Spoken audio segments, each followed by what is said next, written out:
Okay, so this is a video that over the years I never thought that I would be doing. But here we are. This is what I call a tank command. Because for years and years the Steelers have been mediocre.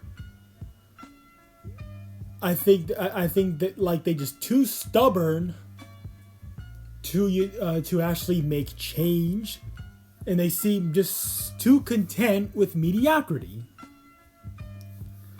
It's been that way for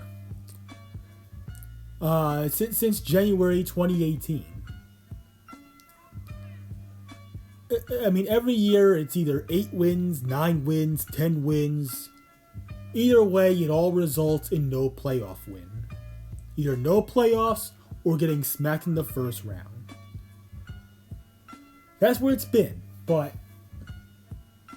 so I have this schedule right here, and now this is not really I want you to know this. This is not a prediction. It's not.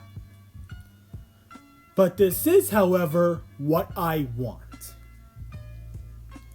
I want the Steelers to tank.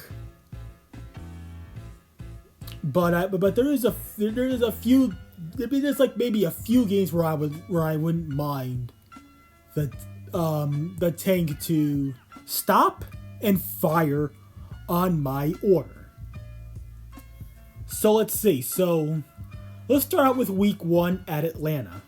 I think we're gonna get blown out via Tomlin game, and that's what I kind of want, to be honest. So I want to start 0-1 to start the year against the Falcons down in Atlanta. So that's 0-1. So the tank begins to roll. Then week 2 at Denver. I mean, we haven't even played all that good in Denver anyway. Over all these years. From the Tim Tebow loss, then Fitzgerald Toussaint fumbling in the divisional against the Broncos, and then the last time we went there, we lost. Ben threw a game-losing pick in the end zone. A game in which we had 6 turnovers or something like that. We would turn the ball over repeatedly in that game.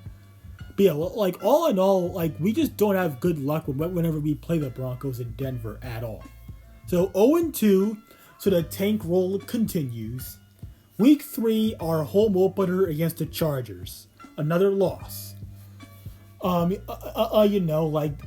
think they, let's see, what did they do? That's right, they hired Jim Harbaugh as their head coach, and they got Greg Roman, the same head coach and OC duo that took the Niners with Kaepernick to the Super Bowl in the early 2010s. And of course, Greg Roman being the Ravens' former offensive coordinator, they brought a good amount of the Ravens players over there that played under him.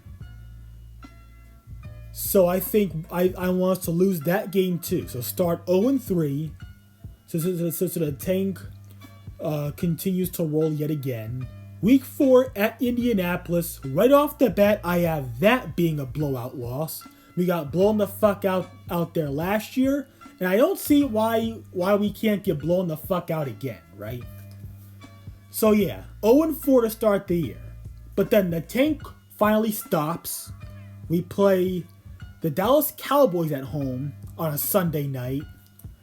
And there, I wouldn't mind if we interrupt the tanking and win that game. That's one of the few games where I wouldn't mind seeing the tank fire a shot. So 1-4, because hey, the Cowboys, I mean they was good last year, but hey, they lost to the tanking Cardinals in Arizona. So hey, why not us? So why don't we, upset the Dallas bitch boys on primetime? So 1-4. And then the next week, we go into Vegas to play the Raiders. So last year, we went into Vegas and won. And well, I actually think we're going to win that game. I think we're going to win in Vegas again. So that's 2-4. So we get our first away win of the year. And okay, so back-to-back home games against the East Rutherford, New Jersey teams, Jets and Giants, both on primetime, Sunday night and Monday night. I say we should lose both of them back-to-back going into the bye week 2-6. So after the tank rolled for 4 games, then finally stopped and fired back-to-back shots, then our tank rolls, and there it is, 2-6 into the bye week. So then coming out that bye week, we go at Washington, the team that ended our 11-0 streak back in 2020.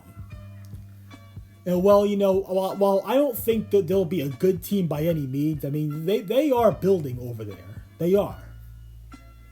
They stole a lot of the Cowboys pieces in free agency, and of course they drafted Jaden Daniels in the top 2 or whatever it was, and I forget which pick they got, Jaden Daniels, but either way, I think the Redskins are starting to build for the future, and I think that'll be a good game for us to keep the tank rolling.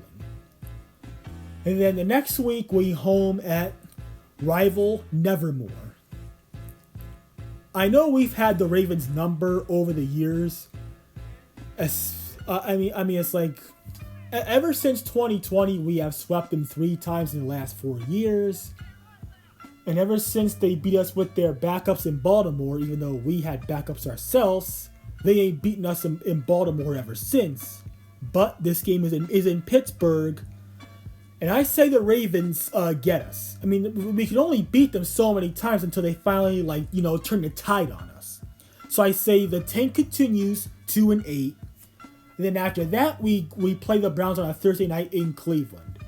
Well, I mean, all I can say is that's easily a loss because, for one, we have not done well in Cleveland in recent years, especially given that we've lost to them on Thursday Night Football in Cleveland twice since 2019, each of which they beat us by 2 scores. Granted, the second time they did it, they got an unneeded touchdown when we was trying to lateral the ball or whatever. So the tank continues 2-9, and then of course to start out first day of December, where Dumlin supposedly unleashes hell, we got the Bengals in Cincinnati. Now, yeah, I know we have historically owned the Bengals in Paul Brown, or I know they call it Paycor now, but you get the point. We like 21-5 against the Bengals in their house, but yeah, I think we should lose that one. 2-10. And then of course, week 14, home against the Browns, after we had played them like a week and a half ago, right at this very time. So this game, this is one of the very few games that I wouldn't mind us winning. I think the tank should stop rolling and fire its shot. So there you go. The tank on the year has fired 3 shots. So because we have absolutely owned the Browns in Pittsburgh. 47-7 against the Browns in Pittsburgh since 1970, since the merger, something like that. Yeah, and then of course, week after that we play the Eagles in Philly. Well, obviously that's a loss because we haven't won in Philly since like 1965. So yeah. And the week after that, we go at Nevermore. And well, I think the tank should stop rolling once again, fire its shot. Because the Ravens, they'll probably be, they probably, be contending for the playoffs, maybe even a top seed or whatever. But yeah, and I think right there, I think that's where we should play spoiler, and the tank should fire its shot, being the last shot it fires of the year. So that's So that's 4-11. And our last 2 games are at home. Christmas Day versus the Chiefs. I don't even gotta get into this. The Chiefs are gonna blow us the fuck out. Probably gonna be something like 38-10 or whatever. But yeah, the Chiefs are gonna murk us in our own house. No doubt about it. It's gonna be a Christmas massacre, a Christmas bloodbath. Like, they're gonna Krampus the fuck out of us on Christmas. Only chance I watch that is to get some laughs in at Michael Pettaway Dumlin. But yeah, if there's any game on the schedule that we have literally no shot at all at winning, it's this one. We'll be closing out at home against the Bengals, and there I think the Tank should complete its roll to the finish, and there it is. Final record 4-13. 2 wins before the bye week, 2 wins after the bye week. 2 wins at home, 2 wins on the road. 2 wins against division rivals, 2 wins against historic rivals. And of course it does include a primetime win. I think that sounds like a rather, balanced Tank season for us to have. Don't you think? But yeah, this is what I want. I'm hoping this is bad enough to get Dumlin fired, and therefore we can be picking at the very least within the top 5, maybe even hopefully the top 3, and we can look for a generational talent. A generational talent for us to draft. So that's the video. That's my Tank command. This is what I want. 4-13. I think that the Tank should roll for 13 games and fire 4 shots. There it is. I'm out.